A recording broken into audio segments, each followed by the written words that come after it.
關於醫療方面呢，縱使我哋近期財政收入呢並不如理想，不過目前呢，澳門嘅財政儲備都係充足嘅。咁作為人均 GDP 世界第二、亞洲第一嘅城市，我哋好難理解點解我哋會即將出現醫療人員飽和嘅現象呢？因為事實上，不論係安老院舍嘅床位、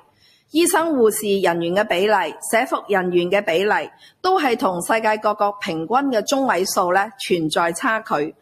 我都唔理解點解局方要限制人手嘅增加，所以我喺呢度咧都建議政府要平衡公私營醫療市場嘅發展，限制吸納人手咧唔係一個好手段。相反咧，我哋更加要善用資源，向私營嘅市場購買更多嘅醫療服務，為私人機構咧提供實習津貼同埋人員嘅資助，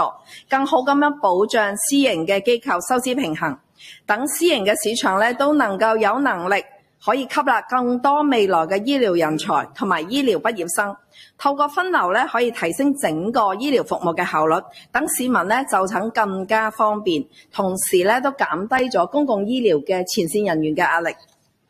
同私營機構去購買服務同埋提供人員實習津貼方面呢，其實澳門嘅公立醫療已經承擔咗差唔多7-8成嘅醫療費用。咁點樣去用好我哋嘅醫療系統？喺醫療資源上點樣去分配係最適當嘅，尤其我哋提到我哋面對一個老齡化嘅社會，所以咧我哋已經委託咗澳門大學衛生局同佢做一個公私營醫療體系嘅協同發展嘅研究。我哋嘅研究方向就係探討合作嘅最佳模式，維持公私營服務份額嘅平衡。第三係成本效益嘅分析，第四係醫療專業人才嘅規劃。相信做咗呢一個協同發展嘅研究之後咧，對於我哋日後喺有限嘅資源底下，點樣推動公私營同非牟利嘅可持續發展？透過資源下沉咧，等公私營嘅服務份額咧就得到最佳嘅平衡。我哋希望可以解決到呢個問題。